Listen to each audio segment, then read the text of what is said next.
Selon la mythologie égyptienne, il n'y avait autrefois ni ciel ni terre, ni jour ni nuit, ni vie ni mort. Seule l'obscurité primordiale et un océan informe régnaient. À un moment rappelant la décrue du Nil, les eaux ont baissé et une terre a émergé, formant la butte de la création. De là, le Créateur, le dieu soleil Ré, s'est élevé dans le ciel. Alors Ré a créé les divinités de l'air et de l'eau. Il a séparé le ciel de la terre et le reste de la création a pu se développer. Le grand Dieu contempla l'Égypte qui venait de se former. Il envoya un de ses petits-fils, Osiris, vivre parmi les gens afin de leur apprendre la bonté et la civilisation. Avec son épouse Isis, Osiris, homme et Dieu à la fois, parcourut la terre d'Égypte qui devint une contrée magnifique. Le frère d'Osiris, Seth, était jaloux de lui et le tua. Il coupa son corps en 14 parties et les répandit à travers l'Égypte. Isis, accablée par la peine, erra à la recherche d'Osiris. Elle retrouva les 14 parties, les maintint ensemble à l'aide de bandes de mousseline, et ainsi, elle le ramena à la vie, juste assez longtemps pour poser son ventre sur son phallus et prendre sa semence. Osiris s'éleva vers le ciel, laissant Isis cachée dans les joncs du delta du Nil. Pour protéger son nouveau-né, Horus, l'héritier légitime. L'œil d'Horus était le symbole de cette caste organisée de prêtres qui a présidé aux destinées de l'Égypte durant des milliers d'années dans l'ombre des pharaons. Il représente l'œil perdu par Horus pendant la bataille contre le malfaisant Seth pour venger le meurtre de son père Osiris. Sa mission terrestre accomplie, Isis rejoignit Osiris parmi les étoiles. Dès lors, les Égyptiens regardèrent les étoiles comme le prolongement céleste de leur propre terre, habitée par les dieux et les âmes des disparus. Ils voyaient la vie comme un processus conçu par Dieu, durant lequel l'homme se réincarnait encore et encore au cours de ses nombreuses vies, pleines d'expériences contraires, d'angoisse et de paix, de dépression et de joie, de richesse et de pauvreté, de santé et de maladie. Il comprend les raisons de son existence et s'affranchit des contingences matérielles. Par le chagrin, il comprendra le bonheur. Par l'angoisse, il connaîtra la paix. Il accepte que toutes les circonstances, même les plus difficiles, sont parfaites. Il devient un être qui respecte tout ce qui existe. Il comprend que tout a une fonction. Les Égyptiens étudiaient les animaux et les insectes en détail. De cette façon, ils ont acquis une grande connaissance de leur vie, de leurs activités, de leurs caractéristiques vitales, de leurs habitudes, de leurs régimes alimentaires, de leur temps de gestation. C'est dans les temples qu'était concentré le savoir, le pouvoir, la richesse matérielle et spirituelle. Au fil des siècles, de nombreux temples sont érigés sur les berges du Nil. Ils sont tous administrés par les prêtres, construits pour l'éternité dans les matériaux les plus nobles.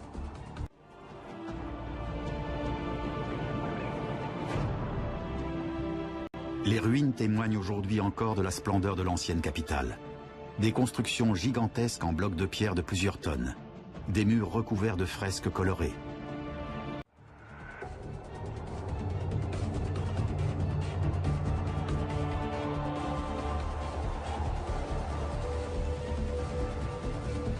Les tambours des colonnes étaient si massifs qu'ils étaient constitués de 2 blocs en forme de D. Chacun d'eux pesait plus de 10 tonnes. Les maçons ajustaient ces 2 moitiés avec une telle précision que certaines n'ont pas bougé depuis 32 siècles. La salle hypostyle était absolument gigantesque. Notre-Dame de Paris aurait pu tenir entre ces murs. Partout, j'y ai vu ceci. On ne pourrait même pas glisser une lame de rasoir entre 2 blocs. On voit parfois quelques blocs arrondis et ceux qui reposent dessus épousent parfaitement la courbe. De manière à ce que, s'il y avait un stress, par exemple un tremblement de terre, la muraille ne s'écroule pas. Le Ramesséum. Il est dominé par une statue fracassée sur le sol à l'entrée de l'édifice. Elle devait ressembler à cette statue, mais en beaucoup plus grand. C'était l'une des plus grandes statues de l'Antiquité. D'après les calculs, elle devait mesurer plus de 20 mètres de haut. La structure tout entière devait peser plus d'1 millier de tonnes, soit 15 fois le poids de la Statue de la Liberté. Chaque temple formait un ensemble architectural imposant dans lequel vivaient des milliers de personnes. Celui d'Hathor à Dendera étaient dédiés aux sciences, à l'astronomie, à l'astrologie et aux mathématiques. Ils restaient durant de longues années, recevaient les enseignements correspondant à leur niveau, puis ils passaient leurs examens pour accéder au niveau supérieur. Dans le temple de Luxor, à Thébas, on transmettait le savoir du fonctionnement du corps connu à l'époque. Sur les murs étaient inscrites des informations concernant ses fonctions principales, les bienfaits qu'il apportait à l'organisme et ses relations avec les autres organes. On leur enseignait à dépasser leur peur de l'abandon, leurs instincts agressifs et défensifs. On leur montrait l'existence de réflexes mentaux inconscients pour leur apprendre à contrôler ces réactions automatiques. L'alimentation des habitants de l'Égypte ancienne est variée et nourrissante. Poireaux, oignons, ail, salades et concombres sont des aliments courants. Les fruits comprennent dattes, melons, figues et grenades. Tout le monde boit de la bière, mais elle reste largement la boisson quotidienne des gens du peuple. La royauté ou les gens fortunés préfèrent le vin. La culture de la vigne est très répandue et le vin égyptien est recherché par les connaisseurs de l'ancien monde. Le maquillage a probablement fait ses débuts comme une sorte de protection contre le soleil. Les membres des deux sexes l'utilisent. L'armoire à pharmacie égyptienne contenait des déodorants variés, des dépilatoires, même de la crème anti-rides. Le rôle des femmes dans la société égyptienne est très différent d'autres civilisations anciennes. En Égypte, les femmes pouvaient aller au tribunal. Elles pouvaient devenir propriétaires de biens, servir de témoins, signer des documents. Elles pouvaient léguer leurs biens à qui elles voulaient. J'ai souvent fait remarquer, en particulier aux jeunes femmes, que les Égyptiennes qui étaient considérées par leur État comme des personnes juridiques, indépendantes à part entière, avaient davantage de droits aux yeux de la loi que certaines femmes n'en avaient aux États-Unis jusque dans les années 50. Il y a des preuves indiquant que des femmes pilotaient même des bateaux sur le Nil. La virginité n'était exigée ni de la future mariée, ni du futur marié. Cependant, après le mariage, la fidélité est prise très au sérieux. Il arrive fréquemment que les hommes et les femmes divorcés se remarient. En dépit de leur attitude vis-à-vis du divorce, l'institution du mariage est au cœur de la société égyptienne. Voici la première cité industrielle entourée des maisons où vivaient les artisans spécialisés et leurs familles, et un campement pour les ouvriers saisonniers. Il s'agissait d'une opération très bien organisée pour un incroyable projet de construction. La pyramide de Khéops, l'une des 7 merveilles du monde. 5 millions de tonnes de pierre assemblées, soit environ le poids de 65 000 locomotives. Érigées jusqu'à 146 mètres de haut. Ajustées au millimètre près, ont résisté à l'usure du temps, au tremblement de terre, à la rapacité des hommes. Les bâtisseurs ont d'abord totalement rasé une colline et laissé un pivot géant au centre. Autour de ce pivot, ils ont sculpté la roche pour y encastrer ces blocs de dallage pesant chacun en moyenne le poids d'une grosse berline sur une surface de presque 60 000 mètres carrés. Les architectes ont dû tracer les lignes de l'édifice pour que les 4 côtés s'alignent sur les points cardinaux. Nord, sud, est et ouest. À un 20e de degré près, elle est orientée au nord. Elle se dresse sur 42 étages et occupe une superficie égale à 10 terrains de foot. Une masse très compacte de roches calcaires constituée d'environ 2 500 000 blocs de pierre parfaitement imbriqués, pesant entre 2,5 et 10 tonnes chacun. Il y a là suffisamment de pierre pour construire 35 Empire State Buildings. Les blocs de parement de la première assise, les seuls qui restent, énormes.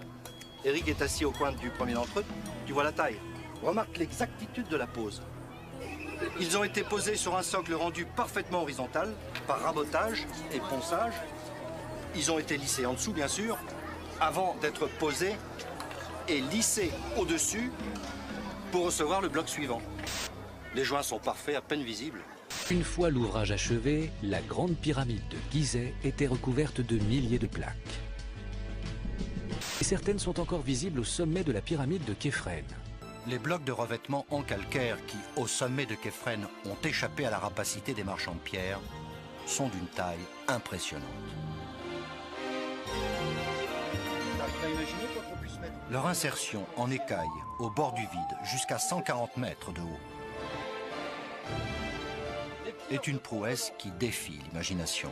Ils construisaient des assises qui dépassaient largement la surface définitive, ce qui leur donnait un escalier pour pouvoir monter les pierres.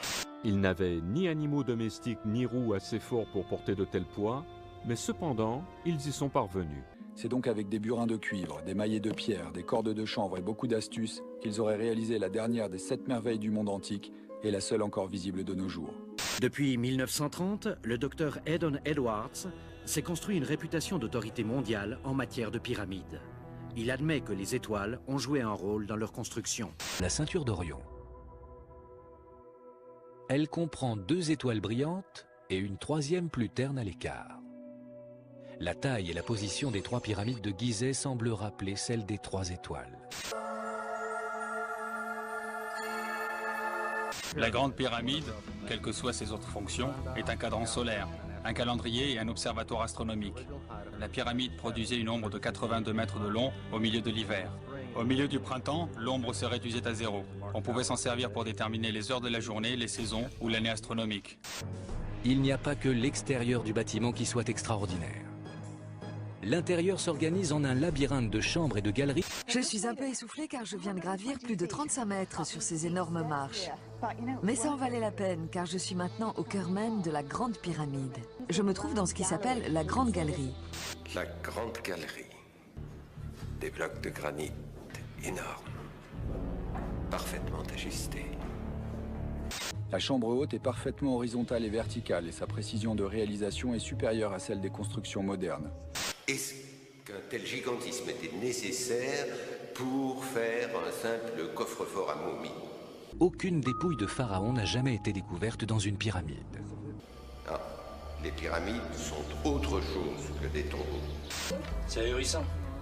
Faut voir l'épaisseur de ces poutres, hein. De 2 à 3 mètres. Au-dessus de nous, il y a des centaines de milliers de tonnes, il y a 85 mètres de maçonnerie. Et tout ça, c'est ces poutres au-dessus, ces chevrons qui reprennent toute la charge. Les ingénieurs estiment le taux maximum admissible de tassement pour les immeubles actuels à 15 cm par 100 ans. Dans le cas du Capitole, le tassement a été estimé à 12,5 cm sur 200 ans. En 5000 ans, la Grande Pyramide, avec son poids de 30 millions de tonnes, affiche un tassement de moins d'1 centimètre. Un vieux proverbe égyptien dit « Le monde craint le temps, mais le temps ne craint que les pyramides. » Les pharaons de l'Ancien Empire ont bien réussi. Le régime qu'ils ont institué a perduré inaltéré pendant 2500 ans, jusqu'à l'arrivée des Romains. Il est évident que les anciens Égyptiens aimaient leur pays, chérissaient leur famille et aspiraient à la même paix et à la même satisfaction que nous, des milliers d'années plus tard. Et leur nom proclame toujours l'éternité.